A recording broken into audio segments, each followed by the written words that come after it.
శాశ్వతమైనది నీవు నాయన చూపిన కృప అనుక్షణం కనుపాపలే అనుక్షణం కనుపాపలే కాసిన కృప శాశ్వతమైనది నీవు నాయన చూపిన కృప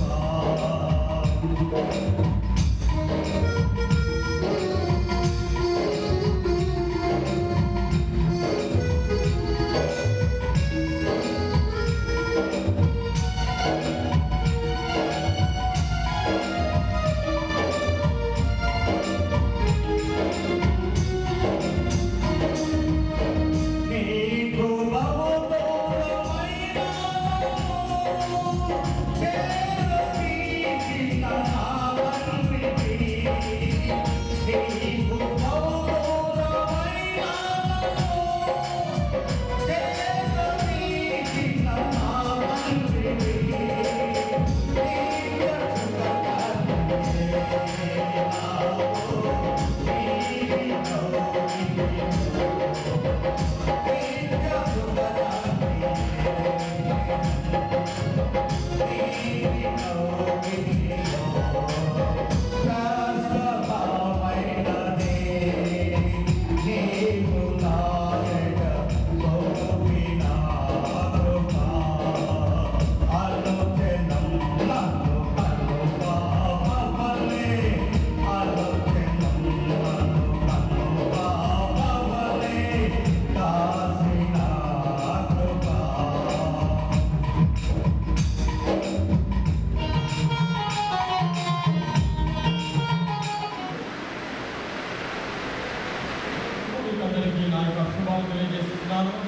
We all know the occasion for which we are gathered here. And it is my great privilege to stand before you to share the word of God.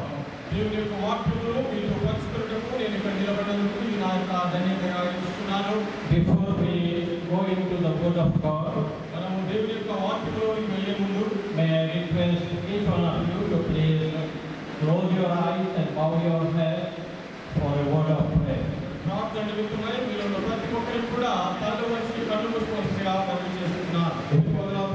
God, you are worthy to receive honor and glory and thanksgiving and worship. We give you all glory. Thank you, Lord, for this occasion. Thank you, Lord, your plan that two souls are going to be united with the holy matrimony.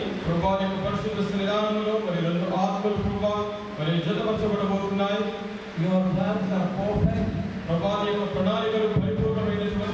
And we thank you for your heavenly plan. And Lord, we thank you for the word that you have kept for us today. As we are going to meditate upon your word, Lord, the Holy Spirit, please move in our midst. Oh God, you know my limitation. You know my foolishness and weakness. God, kindly hide me behind your cross. And Lord, you please reveal yourself in our midst. Speak to me and to your children. You know the needs of this congregation. You please speak to us and satisfy us with your word.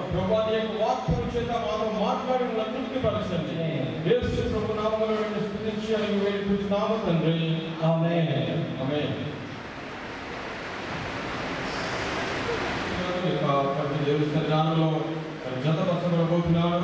I am glad and would be wife కాబోయేటువంటి వారికి కూడా దేవుని యొక్క పరిశుద్ధ సన్నిధానంలో మనకు త్వరలో వారు జతపరచబడబోతున్నారు.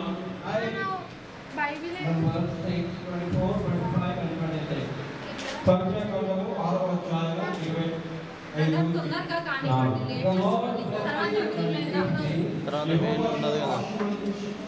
25 ఆశీర్వదించునుగాక, అనేక మందికి ఆశీర్వాదకరంగా చేయునుగాక. Secondly, I do not have any message to preach to the non-Christian of this congregation. మరి ప్రభుత్వమంతి క్రైస్తవుల కాని వారికి మరి దేవుని యొక్క వాక్యం యొక్క వర్తమాన వారికి ఏమీ లేదు. I do not have any message to Brother Cherry and his dear wife. అదేవిధంగా చెర్రీ గారికి అతని యొక్క సతీమణి కూడా నా దగ్గర వర్తమానం లేదు. I do not have any particular message for the non-Christians. క్రైస్తవేతరులకు కూడా మరి నా దగ్గర సరైనటువంటి వర్తమానం లేదు. If there are any non-Christians here, ఏమైనా క్రైస్తవులు కాని వారు ఇక్కడ ఉన్నట్లయితే, rather I would like to speak something to the children of God, that is to Christians. మరి దేవుని పిల్లలకు లేకపోతే క్రైస్తవులకు కొన్ని మాటలు తెలియపరచాలనుకున్నాను ఈ సందర్భంగా. Because of light, I am not able to see the congregation clearly. మరి ఇక్కడటువంటి లైట్స్ బట్టి ఇక్కడటువంటి యొక్క సమూహాన్ని లేకపోతే ఒకసారి చూడలేకపోతున్నాను. But I have a humble question. మరి నాకు ఒక వినీతమైన ప్రశ్న ఉన్నది. How many of you are Christians, please? May I see your hands, please? ఇక్కడ కూర్చున్న వారు ఎంతమంది క్రైస్తవులు ఉన్నారు? దయచేసి వారి చేతులు చూడండి. May I see your hands? మరి ఇక్కడ చాలా మంది చేతులు నేను చూస్తున్నాను. I am glad that there are so many hands. అనేక మంది చేతులు నేను చూశాను. And I have another humble question. నాకు మరొక ప్రశ్న ఉన్నది. How many of you, if you are a Christian, how many of you have come with your Bible, please? మరి మీరు క్రైస్తవులైతే ఎంతమంది బైబిల్తో వచ్చారు ఇక్కడికి? May I see your Bible, please? Me Bible నేను చూడండి. I am so glad there are many who are with their Bible. మరి చాలా మంది మీలో చాలా మంది బైబిల్తో వచ్చారు. దాన్ని బట్టి ఎంతో సంతోషిస్తున్నాను. I am glad that there are many Christians. మరి ఇక్కడ చాలా మంది క్రైస్తవులు ఉన్నారు. And I am more glad that many of you have brought your Bible. మరి అదేవిధంగా చాలా మంది బైబిల్ తీసుకొని వచ్చారు. అందుని బట్టి నేను ఎంతో సంతోషిస్తున్నాను. Usually whenever we go to any function like this, మరి ఇటువంటి యొక్క ఫంక్షన్స్ మనం వెళ్ళినప్పుడు సాధారణంగా మనం ఏం చేస్తామంటే we don't carry our Bible. మన బైబిల్ తీసుకొని వెళ్ళము. But today I am glad that we have Bible. కానీ మన దగ్గర బైబిల్ ఉన్న దాన్ని బట్టి నేను ఆనందిస్తున్నాను. This time my topic is, మరి ఈ సమయంలో నా అంశం ఏంటంటే, listen to me please. దయచేసి జాగ్రత్తగా వినండి. My topic is unchristian marriage. నా యొక్క అంశం ఏంటంటే క్రైస్తవేతర వివాహము. This morning my topic is an unchristian marriage. మరి క్రైస్తవుల కాని వారి యొక్క వివాహము. In other words, my topic is, ఇంకొక మాటలో చెప్పాలంటే నా అంశం ఏంటంటే ungodly marriage. మరి ungodly marriage, దేవుని ఎదురైనటువంటి యొక్క వివాహము. Unchristian marriage or ungodly marriage. మరి యొక్క క్రైస్తవేతర వివాహము లేకపోతే క్రైస్తవులు కాని వారి యొక్క వివాహము. Let me start with an example. ఒక ఉదాహరణతో నేను ప్రారంభించనివ్వండి. There used to be a servant of God working in every home crusade. మరి ఇంటికి సువార్త సేవా పరిచర్యలో పనిచేసేటువంటి ఒక దేవుని సేవకుడు ఉండేవాడు. Every home crusade, you know, is a big Christian organization. మరి ఇంటికి సువార్త సేవా పరిచర్య మీకు అందరికీ తెలుసు, చాలా మంది సేవా పరిచర్య. His brother was working in that big Christian organization. మరి యొక్క దేవుని సేవకుడు లేకపోతే ఈ సహోదరుడు ఆ పెద్ద సేవా సంస్థలో పనిచేసేవాడు. He is no more now, he is with the Lord. మరి ఇప్పుడు ఆయన లేడు, ఆయన ప్రభుత్వం ఉన్నాడు ఇప్పుడు. In other words, his brother was a servant of God or a man of God. దేవుని సేవకుడు. I had the privilege of working with him. మరి నేను ఆయనతో కలిసి పనిచేసేటువంటి భాగ్యం నాకు దక్కింది. I was his colleague or he was my colleague. మేమిద్దరం కలిసి ఒకే సేవా సంస్థలో పనిచేసేవాళ్ళము. After about 1 year, after some time he got married. మరి కొంత సమయం తర్వాత కొంతకాలం తర్వాత ఆయన వివాహం చేసుకున్నాడు. After about 1 year of his marriage, listen to me please. దయచేసి జాగ్రత్తగా వినండి. ఆయన వివాహం చేసుకుని ఒక సంవత్సరం గడిచిన తర్వాత పాపా హలో పాపా ప్లీజ్ దయచేసి please. After about 1 year of his marriage, ఆయన వివాహం చేసుకుని చేసుకుని ఒక సంవత్సరం గడిచిన తర్వాత he sent his dear wife to her parents' house. మరి తన సతీమణిని తన యొక్క మరి అత్తవారికి పంపారు. And for many days, for a long time, she did not turn up. మరి చాలా రోజుల వరకు ఆమె తిరిగి తన వద్దకు రాలేదు. And I asked this dear brother, మరి యొక్క ప్రియ సహోదరుని అడిగాను. I said, brother, how is that you are alone and why sister is not coming?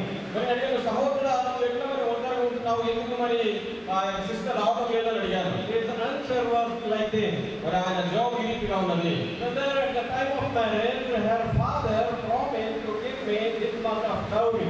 మరి ఆ యొక్క ఏమని సమాధానం చెప్పారంటే, సహోదరుడా నా వివాహ సమయంలో నా భార్య యొక్క నాయన తండ్రి ఇంత కట్నం ఇస్తానని నాకు వాగ్దానం చేశాడు. She brought half of the amount, but 1 year passed, she is not bringing another half. మరి నాకు ఇవ్వవలసినటువంటి యొక్క కట్నంలో సగం డబ్బు మాత్రమే తెలిసింది, ఇంకా సగం డబ్బు తీసుకోలేదు. సంవత్సరం గడిచిపోయింది పనికి. That brother was so proud in telling this thing. మరి ఆ సహోదరుడు ఈ విషయం చెప్పడానికి ఎంతో మరి అతిశయిస్తున్నాడు, గర్విస్తున్నాడు. I already told you that he was a man of God, he was a servant of God, working in a big organization called Every Home Crusade. నేను ముందుగానే అతని గురించి చెప్పాను. ఆయన ఒక దైవజనుడు, దేవుని సేవకుడు, ఒక మరి పెద్ద సువార్త సేవా సంస్థలో పనిచేస్తున్నటువంటి వాడు. Because she did not bring the full amount of the dowry, I sent her to her parents' house. మరి ఆయన ఇవ్వవలసినటువంటి కట్నంలో మొత్తం ఆయన ఇవ్వలేదు కాబట్టి తన తల్లిదండ్రులను పంపించినాడు. And he told her proudly, strictly. మరి గట్టిగా మరి ఎంతో మరి అతిశయంగా చెప్తున్నాడు ఆ మాట. Unless and until you bring that half amount, you don't come to my house. మరి నాకు ఇవ్వాల్సినటువంటి కట్నం డబ్బులు ఆ యొక్క సగం డబ్బులు నువ్వు నాకు తీసుకొని రాకపోతే దయచేసి నా ఇంటికి రాకని ఖచ్చితంగా చెప్తున్నాడు. Today our topic is ungodly marriage or unchristian marriage. మరి యొక్క ఈ రోజు ఉన్న అంశం ఏంటంటే క్రైస్తవేతర యొక్క వివాహము. Today this katnam or dowry is spoiling the whole Christianity. ఈ దినాలలో కట్నం అనేటువంటి విషయము క్రైస్తవత్వాన్ని మరి చెరిపివేస్తున్నది. Those who are taking dowry, ఎవరైతే కట్నం తీసుకుంటున్నారో, those who are taking dowry mercilessly, cruelly, మరి ఎంతో క్రూరంగా కఠినంగా యొక్క కట్నాన్ని తీసుకుంటున్నారో, they are not Christians. వారు ఎంత మాత్రం కూడా క్రైస్తవులు కాదు. Ungodly marriage, మరి యొక్క దైవపరమైనటువంటి వివాహం కాదు. If you take katnam or dowry, it's not a Christian marriage. నీవు కట్నము తీసుకున్నట్లయితే అది ఎంత మాత్రం కూడా క్రైస్తవ వివాహము కాదు. It is not a good example to the Christian community. మరి క్రైస్తవ సమాజానికి అది ఎంత మాత్రం కూడా మాదిరికరము కాదు. It is not a good example, rather it is unchristian marriage or an ungodly marriage. మరి కట్నము తీసుకుంటే అది ఎంత మాత్రం కూడా మంచి మాదిరికరము కాదు. తర్వాత అది ఆ వివాహము దైవపరమైనటువంటి వివాహము కాదు. I will give you another example. మరొక ఉదాహరణ నేను మీకు ఇస్తానండి. Some years back I attended one marriage at Nalgonda, near Nalgonda. కొన్ని దినాల క్రితం కొంతకాలం క్రితం నేను నల్గొండలో ఒక వివాహానికి వెళ్ళాను. That bride was looking like a mini buffalo. మరి అక్కడ ఉన్నటువంటి పెళ్లి కుమారుడు ఒక పెళ్లి కుమార్తె పెళ్లి కుమార్తె మరి ఆమె చిన్న బొమ్మ బాయ్ మ్యారేజ్. మరి అన్ని వారి యొక్క మాట్లాడుకొని అన్ని సెండ్ అయిన తర్వాత పరిష్కరించబడిన తర్వాత అబ్బాయి ఒప్పుకున్నాడు. That boy did not think whether that girl was saved or not. మరి ఆ యొక్క అమ్మాయి రక్షించబడినా లేదా ఈ అబ్బాయికి తెలియదు. He did not think about her salvation, about her beauty or qualification. He married just because of dowry. మరి యొక్క అబ్బాయి వివాహం చేసుకున్న అబ్బాయి ఆ అమ్మాయి యొక్క రక్షణ గురించి కానీ ఆమె యొక్క ఆ యొక్క ఉద్యోగం గురించి కానీ ఆమెకున్నటువంటి యొక్క అర్హతల గురించి కానీ కూడా ఏమి కూడా ఆలోచించలేదు కానీ ఆ యొక్క కట్నము మరి సెట్ అయింది కాబట్టి ఆయన వివాహాన్ని ఒప్పుకున్నాడు. Afterwards their marriage was not successful. ఆ తర్వాత వారి యొక్క వివాహ జీవితం అంతగా మరి సక్సెస్ఫుల్ గా లేదు. Because of heavy dowry. మరి ఆయనకు మరి ఎక్కువగా కట్నం వచ్చింది కాబట్టి వివాహం చేసుకున్నాడు.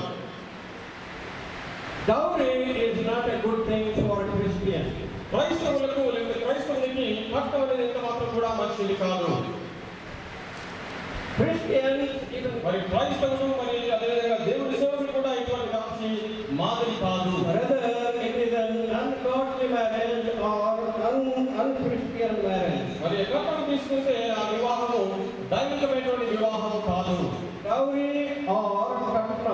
మరి కఠినమైనటువంటి యొక్క ఆచారము. Boys will, both the parties will sit together మరి యొక్క ఇరువురు వర్గాలు కూర్చుంటారు, and they will bargain. మరి బేరమాడుతుంటారు. That is not a good system. మరి ఆ యొక్క పద్ధతి ఎంత మాత్రం కూడా మంచిది కాదు. I am from Odisha. నేను ఒరిస్సా రాష్ట్రం చెందినటువంటి వాడును. There is a saying in Odisha. ఒరిస్సాలో ఒక సామెతలో ఒక మాట ఉన్నది. If the husband depends upon wife for sustenance or for living, he is fool number one. మరి యొక్క భర్త భార్య మీద యొక్క భార్య యొక్క ఆధారం మీద ఆధారపడి బ్రతికినట్లయితే Fool number one. వెలుగులలో మొదటి వాడు అన్నమాట. ఎవరైతే భార్య ఆధారం మీద ఆధారపడినటువంటి వాడు. If a man depends upon wife for the sustenance for the living, మరి జీవనము కొరకు జీవనం కొనసాగించడం కొరకు భార్య మీద ఆధారపడినటువంటి వాడు ఆయన వెలుగులలో మొదటి వాడు. fool number one. వెలుగులలో మొదటి వాడు. Secondly, రెండవదిగా if a husband presses the feet, does the pressing of the feet of wife, he is fool number two. మరి ఏ భర్త అయితే భార్య యొక్క కాళ్ళు నొక్కుతాడో ఆయన వెలుగులలో రెండవ వాడు. If a husband depends upon wife for sustenance, he is fool number one. మరి జీవనం కొనసాగించడానికి బ్రతకడానికి భార్య మీద ఆధారపడేటువంటి వాడేమో వెలుగులలో మొదటి వాడు. If husband touches the feet of wife, he is fool number two. మరి భర్త భార్య యొక్క కాళ్ళు నొక్కితే మరి కాళ్ళు ఆయన వెలుగులలో రెండవ వాడు. And if husband puts on banyan over his shirt, he is fool number three. Banyan over the shirt. మరి యొక్క భర్త షర్ట్ మీద అంగి మీద బనీన్ వేసుకునేవాడు మరి వెలుగులలో మూడవ వాడు. So what I mean to say is nowadays bridegroom